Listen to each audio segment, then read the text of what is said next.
Okay class, here we go with some solubility graphing and practice problems. With these problems, we are going to have to use our knowledge from the given graphs to interpret how specific solutions will behave. Our first graph is going to look like this. This graph is going to tell us how much solute we can have with it still dissolving. Just to refresh you from our lecture, the steep slope represents the solution being unsaturated because it can still dissolve as much solute as you add to it. The point in which it abruptly levels out is the equilibrium point. The rest of the leveled out section is the supersaturated section. In other words, it's only going to be able to dissolve a certain amount of it. The rest is going to remain undissolved. Our first question for this chart is how much solute can I add for a solution to be fully saturated? Well, to be fully saturated means the solution needs to be in equilibrium, and that is to point out a graph where the steep line levels off. This point lines up with 40 grams of solute added and being dissolved.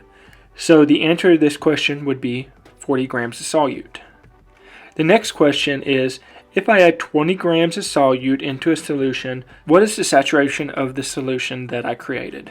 If we follow the line up till it intersects with our graph, we'll find that the point is found on the slanted line going up, which is the unsaturated portion of our graph. So the answer to the question would be, I would create an unsaturated solution. The final top question for this graph is, if we had 53 grams of solute and add it to the solution, what kind of solution would we make?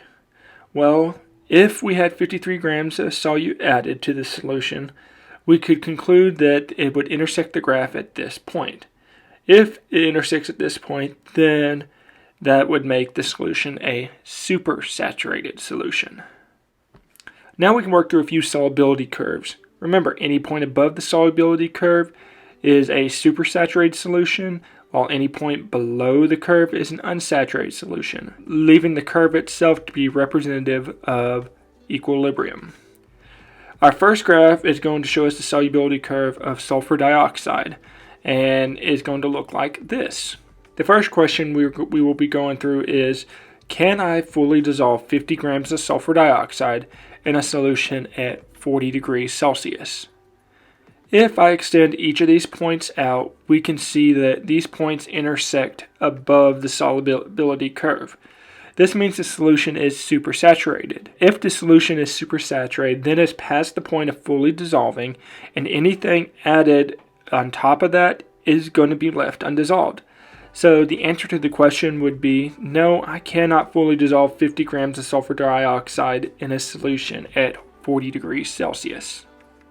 Graph number 3 is the solubility curve for potassium chlorate, and it looks like this. If I use 10 grams of potassium chlorate in a solution at 7 degrees Celsius, then would I have any excess solute undissolved in my solution? Basically, this question is asking, at the given point, would you make a supersaturated solution? Once I extend my graphing coordinates, I see that this point is found above the solubility curve, which means it is a supersaturated solution and has excess of undissolved solute. So the answer to the question would be yes, I would have excess undissolved solute. Our final graph for today contains two solubility curves, and it's representing substance 1 and substance 2. Our first question is it possible to have a supersaturated solution of substance 1 and an undersaturated solution of substance 2 at the same time? The trick to this is breaking this down into three components. The first part is to identify the sections of the graph that would represent a supersaturated solution of substance 1, like so. The next portion would be to identify the unsaturated portions of the graph for substance 2, like this. Or the final part of this question is to identify where these two portions overlap. Since these sections do overlap here, then that is going to be the section in which substance 1 is supersaturated and substance 2 is unsaturated. That means the answer to the question is yes, there is a point in which substance 1 can be supersaturated and substance 2 can be unsaturated. Last type of question I want to go over is, if it is possible, identify the point in which both substances are at equilibrium. To solve for this type of question, all you have to do is follow both substances' solubility curves.